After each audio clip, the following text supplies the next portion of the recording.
ebintu byonna mu bikole ku nsi naye ekintu ky'oba tokola ky'oba tegezaako kukola kwe kujjamu kuba we tukutte weewo kuba nabagamba tunagenda otuuka ku climax zeno revolution foreign policies ne domestic policies zigenda kwegatta zitandike kulwanira wamu statement zino we nazikolera tewalingawo practicals oba byakulabirako tebyalingawo era ng'abamu bazalawa nga n'abamu mu comment section mugamba senga abazungu batuyamba senga abazungu bakola kino nabagamba zino policies nkulu nnyo n'okusinga Museveni era nabawa example yazaba abantu ababifiiramu nga kwaliko Sekabaka Mwanga kwaliko Sekabaka Daudi Chwa kwaliko ne Sekabaka Edward Mutesa owokubiri okitegera ekintu ekyo nembagamba nti ono omusajja anyiga policies zino era nabagamba nti essaawa eno tetusobola kwekalakaasa olw'ensonga His Excellency Kyagulanyi ekimutwala ebweru agenda kunona revolution yali tenatuuka mu Uganda kino kye nali ntegeeza buli wozanyira ku colonial master wo kino kye kikutuukako okiraba Museveni kino kyalindirira nkiddamu kino Museveni kyalindirira however wano wekiri era olwedde kiri ku Museveni kuba Museveni ono abadde ayina ensi bbiri za controllinga abadde ali 2 in 1 nga yafuga Rwanda eyo Rwanda ebadde Belgian state wate babadde boogera olufrench biki it is a Belgian state kati kino kye kituuseewo ku Rwanda okitegera ekintu ekyo kyennyini kino kye kigenda okutuuka ku Museveni nkiddamu kino kyennyini kye kigenda okutuuka ku Museveni bano ba colonial masters tebabazannyirako kubanga nakugamba endagaano zino ono Museveni zazannyira mu nkulu nnyo n'okusinga ye yazisangawo busanzi kati Sserwajja okwota atamanyina gye yava bamuleese bamutadde bamugambe tukuumireko ate gw'otandise okwata ebintu by'omu sitoowa obibba obiguza abalabe kati wano wetulaga Rwanda mugiraba eno Belgium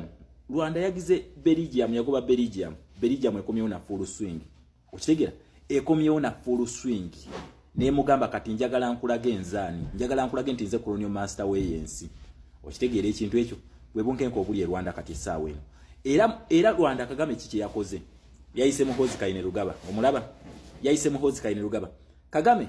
ayagala kwogerezeganya n'abano bantu naye senga bagaana ayina okwetegekera olutalo ayagala agatta amagye ga Uganda n'aga Rwanda balwanire wamu kuba FDLR ejja mu Rwanda ekomawo Belgium yamugamba kino kye nabagamba nti bano abantu bano balaba bo tebakulumba direct nedda kiki bakola nga bayita mu policies zaabwe bakuliyetingira alternating opponent according kugwembera gyobera okoze eki gyobera weeyisizaamu Kagame ono abalaze nti yasobola okulwanisa emmundu kati Belgium yagala emulage nti kati fe tusinga mu mmundu oliwo ne benalabe mu comment section nga bawuza simanyi Belgium erina amagye amanafu you don't know who you're dealing with colonial master asigala colonial master kitegeeza alina tactics ezikusingako kino kyennyini bagambe kye kijja ku Museveni he messed with wrong buttons eyo yalinganga yeeragalaga yeewaga musimanyi ekiyamani wa naamu ekiyamani wa G77+1 simanyi akutte Uganda agitadde mu BRICS n'abagamba tebisoboka Museveni tasobola kwata Commonwealth state n'agiteeka mu Russia nga tayiye musaayi tekisoboka zile ndagano zaali za musaayi only that bakwata ba ministers bana abasirusiru ne bamuteeka mu kifo kyatali qualified olw'okubanga baagala kulya sente. You have to understand these policies. Bine bintu nabibagamba even before they happened. Lwaki I understood the policies. Policies nazitegeera. Wetujja ku Royal Charter nagitegeera. Manye enkola yaayo. Wetudda ku Commonwealth Royal Charter gye bakyusa obukyusa ne bagiteeka ne bagifuula Commonwealth Charter. Manye enkola yaayo. But the deadliest policy bagita American foreign policy tezanya. Lero America akugamba agenda kukuba Iran. Atenga jammo kubasenga teyeddako lwaki Iran yayingira mu American foreign policy wamala okuyingira era nga Museveni kyali mukola agenda mu Russia kati bamugamba tokola nuclear Russia yamuwa formula ekola nuclear eyasooka yali ayina okola nuclear weapons mu Iran bamukuba ne bamutta kati Russia n'amongera formula Omumerika amugamba tokola nuclear okitegera ye Iran agamba ngenda jikula yamugambye either alonde mirembe oba agenda kujja mukube alonde military action yatenga agenda mukuba ebibye bino byembagamba nti Omumerika ono bamugamba nti atenkula nnyo entalo buli wamu naye abantu bano balya sente ze ne bayingira police ate olubagambako bo balowooza always Russia ne China yeri awo kubataasa okitegera ekintu ekyo zino police tebazizanyina mwate Museveni yakola alongo pressing kubanga tosobola kwata Commonwealth nation ogitwale mu Russia awo olimba luno olutawo lwaliwo wakati wa Tanzania nga bagita Tanganyika ne Germany yes nga Bungereza erumbye nga bongereza yetaaga Tanganyika eyo kubanga yali trade route weba malufuna Uganda yali engagge nnyo kati nga betaaga trade route abajamani bano nga bajja ne bakola ki ne batinkula amatwale ebyobugagga bya bongereza ebyagendanga ku mwalo ne babakuba nga kati nayo tujagala era bongereza nekwata Tanganyika nejigatta wano kati nebeera na 3 kati kino Kagame kye yakoze Kagame ono yasoka nakwata Rwanda najiteeka mu Commonwealth tebafaayo kubanga balina chat yemu ekola kye kimbo n'aba democracy na human rights ate balina common interest gye basharinga naye tosobola kwata zino nsi n'ogiteeka mu Russia na China gwe batagatta naye interest ya olimba kati Kagame ali ku bunkenke era yayise Muhoozi Kayine Rugaba agamba bagatamaje balabe nga beetaasa FDL alasenga abasajja bagaana okuteesa naye okitegere ekintu ekyo naye abamanyira n'abaswaza kati baagala bamulage nti ba colonial masters nti Rwanda eyo alimba kino kye nabagamba abamu badda amwanya abamu nabagamba mwegendereze kuna basomesa ku app eno mubegendereze nnyo abamu akuyingira mitu abalala bagamba lazinga baga likes na following kino kye mbagamba mubegendereze si buli akola foreign policies azitegerera nabagamba buli omu namujja ku kuno certificate y'okusomesa foreign policy okujjako ministry entuufu ya foreign affairs nga nzaji kulira ye inosomesa foreign policy wano yetagenda kumisiriidinga kuwa bintu bikyamwe bitaliko nga tojja bbira bawo maaso era nzi ensonga lwaki mu bintu byonna basomesa nabagamba just give it time mugenda kubira bakye kino kye tuliko colonial master wa Rwanda avuddeyo tudda kuwa Uganda na yajja ye yamugamba ebintu bibiri ekyo nakibagamba yamugamba don't stand namala namugamba twagala free and fair elections n'asirika Bungereza teddanga mu kwogera kintu kyonna teddanga mu kukyogera kati bali mu kweza obana mu America naye Bungereza tennadda mu kwogera naye Bungereza muddemu wenaddamu mujirayo munijirindeko wenaddamu okugera just tubuzayo myezi bwezi mukole eggaali okitegera mukole eggaali kubanga nabagamba tulina okumanya zino policies oba kyatazina engeri gye zizanya kati Kagame yabataddeko full force nti ye n'abalaga nti asobola okulwana kati Belgium mweyagala yamulaba oba kituufu asobola okulwana kye yagala okukola